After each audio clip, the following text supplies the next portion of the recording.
My name is Saras Sarasvathy. After co-founding 5 ventures, interestingly, the first one in Germany, and India and Singapore, I decided to come back into academia to become a researcher and educator in entrepreneurship.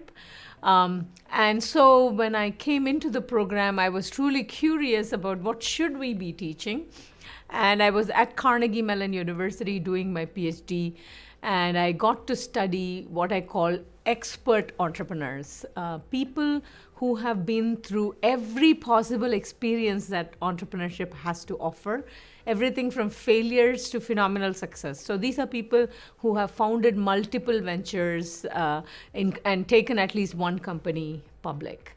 And from that study came a set of lessons from these expert entrepreneurs that have become the basis for entrepreneurship education in an important way. There are about, I think, 1,900 entrepreneurship educators around the world who not only teach this stuff, they actually contribute to developing the content based on this research. So that is, as I said, that's the shortest introduction I could give you that would make sense.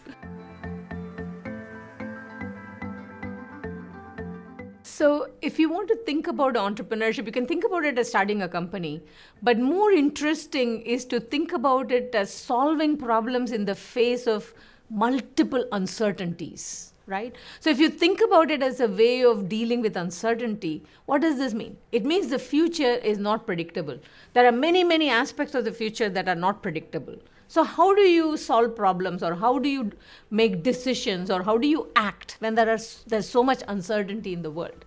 So one way is to say, I'm going to get better at predicting it, right? We do that in schools all the time. We try, whether it's business school or engineering, or we always try to teach you to predict the future as best as you can so you can make the best possible bets. So the entrepreneurs I studied took the opposite direction. They said the future is fundamentally unpredictable. Let's not waste any time in predicting. So they came up with a whole toolbox, ways of thinking and acting that don't rely on prediction. So effectuation is any technique that you use where you don't have to rely on prediction as the basis for your action. That's what effectuation is. The original study, I discovered 5 principles through which these expert entrepreneurs act. But as I said, if you start applying it to dating or building a better world or passing a law or for any other kind of a venture, maybe there are more than 5 principles out there. But let me just go over the 5 principles very quickly. So the first principle is you don't have to have a clear goal before you act. You just work with, when you have a goal, then everything becomes predictive. I have to achieve this goal, so I have to know which path will get me there, right? That's very predictive. The entrepreneurs say you don't have to have that. Just look around you. Look at who am I, what do I know, and whom do I know, and what can I do with that? So the first step is action just based on things that are already within your control. And then you say, if you come up with 2 or 3 different things you could do, which one should you do? And they say, again, don't worry about which one you should do. Do all of them that you can do for affordable loss. So don't worry about the upside so much. Keep the downside within your control. So first, begin with things that is already within your control and start acting, investing no more than what you can afford to lose. So keeping the downside within your control. And then almost immediately you start interacting, you start talking to people.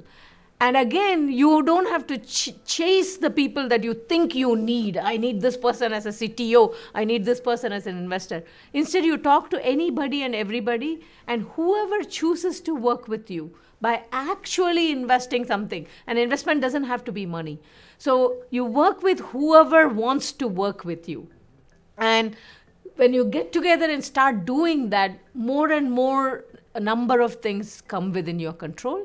But along the way, of course, life throws stuff at you, and you learn how to use even the negative things that get thrown at you and make them into positive opportunities.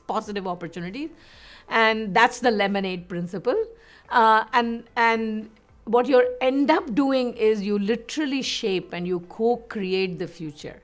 So the 5 principles are bird in hand, start with things within your control, affordable loss, keep the downside within your control, crazy quilt, work with whoever wants to work with you, whoever self-selects into the process. When life throws lemons at you, make lemonade. That's the lemonade principle. And the fifth principle is the pilot in the plane, that you actually get to create the future together with other people. So the future is not running on autopilot, right? What you do matters.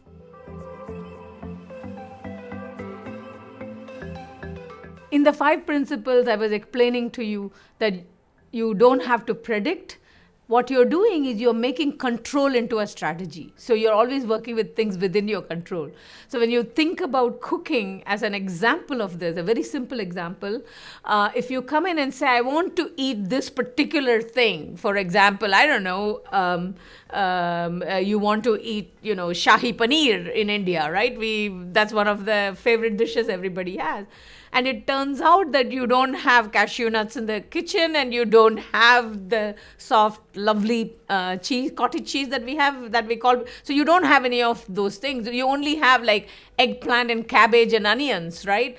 So the idea is when you cook causally, you have the idea, I want to make Shahi Paneer. Then you have to go out to the market. You have to buy the ingredients.